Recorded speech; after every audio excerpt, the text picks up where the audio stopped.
막바지로 접어든 국민의힘 경선 결과도 짚어보겠습니다. 현역을 포함해서 전직 의원들까지 이른바 경력직 의원들이 다수 이름을 올렸다. 이런 평가가 나오고 있는데요. 최진봉 교수님 말씀해 주시죠. 네, 지금 뭐 화면에 나오고 있지만요. 전현직 의원들이 87명이 됐죠. 171명이 3월 1일 기준으로 공천이 됐는데 그중에 이제 87명이 전현직 의원들이에요. 50.9%고 지금 외부에서 들어오신 분들 영입 인사는 7% 12명인데 전체적으로 보면 전현직 의원들이 많죠. 왜냐하면 돌려막기를 하다 보니까 아무래도 이제 다른 지역구로 옮겨서 경선을 하게 해준다거나 이런 방식이 있었던 것 같고 이제 김용주 지금 의원처럼 이런 분들을 받아들여가지고 그 지역에 이제 공천을 또 해야 되잖아요.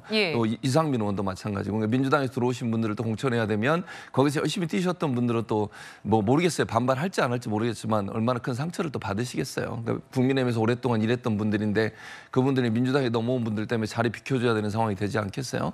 그러니까 국민의힘은 지금은 쇄신이나 이런 부분이 전혀 보이지 않는 게 문제예요. 그러니까 전현직 의원들이 아니면 민주당에 넘어온 분들의 공천 자리를 보장해 주다 보니까 결국 새로운 인물이나 이런 분들이 들어갈 수 있는 자리가 많이 제한될 수밖에 없다. 이건 결국 이제 뭐 잡음은 적어지지만 변화와 쇄신이라고 하는 국민적 열망을 받아내기에는 또 담아내기에는 부족함이 많다. 이렇게 볼 수 있을 것 같습니다. 네, 짚어주신 것처럼 이번 공천을 놓고 쇄신 부진이란 지적도 있었습니다. 그런데 이에 대해서 이철규 공관위원은 이런 입장을 밝혔습니다. 지상에서 최고의 선인 것처럼 최고 선인 것처럼 생각하는데 그렇지 않아. 선거는 이겨야 되는 겁니다. 지역 주민들의 유권자의 뜻이 반영돼야지 권력을 가진 공천권자가 마음대로 바꿔서 이 인기를 얻겠다고 하는 것은 잘못된 겁니다. 상대가 있는 이 경쟁에서 제일 강한 자가 선거에 나가는 것이 그게 절대 선다 이렇게 생각이 듭니다. 이철규 의원의 발언, 박상규 의원은 어떻게 들으셨습니까? 네, 손자병법에 이런 말이 나오고 또 손자병법을 한 문장으로 요약하면 싸우지 않고 이기는 것이 최선이다. 비전이 구린지병이 선지선자야다. 이런 말이 있는데 결국 그 말은 꼭 그 창칼을 맞대고 싸워야서 그래서 승리하는 것이 아군도 피해가 있고 하니까 압도적인 전력의 우세 또는 어떤 지형과 천시 이런 걸 좋아해서 이길 수 있는 구도를 만들면 이길 수 있다. 그러니까 지고지선이잖아요. 절대적인 선은 아니다라는 건 뭐냐. 이재명 대표가 그런 말을 했습니다. 깨끗하게 패배하는 게 무슨 소용이냐. 다소 좀 비난이 있더라도 표현이 좀 그렇습니다만 더럽게라도 이기는 게 더 좋다 이런 말도 했는데 그러니까 총선에서는요.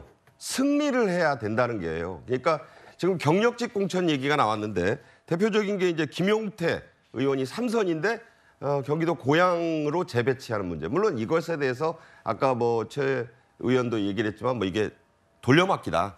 뭐 밋밋하고 혁신이 부족하고 감동이 없다. 자, 밋밋하고 맹탕이라는 점은요. 이렇게 생각할 수도 있어요. 건강에 좋으면 그게 그렇게 입에 자극적이지 않다.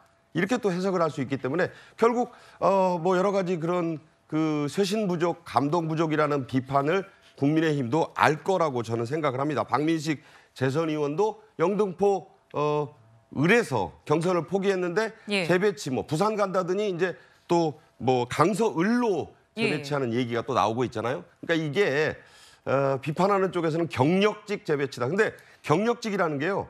그 업무에 정통하니까 물론 지역민들의 의사를 들어봐야 되겠지만 이분들이 가서 선거를 더 잘 알기 때문에 빠르게 적응해서 한번 승부를 낼 수 있다. 이런 이미지도 들고 김용호 의원 같은 경우도 포천에서 3선을 한 의원인데 지금 동대문 을로 가지 않았습니까? 자, 이런 부분에 대해서 결국 이런 거예요. 그렇게 돌려막기를 하고 재배치를 했는데 져버리면 소용없지만 이게 이제 상당히 성공을 거둔다면 봐라. 감동과 혁신은 부족했을지 모르나 우리는 승리했다. 이렇게도 주장할 수 있는 것이거든요. 이런 면을 함께 봐야 된다고 저는 생각을 합니다.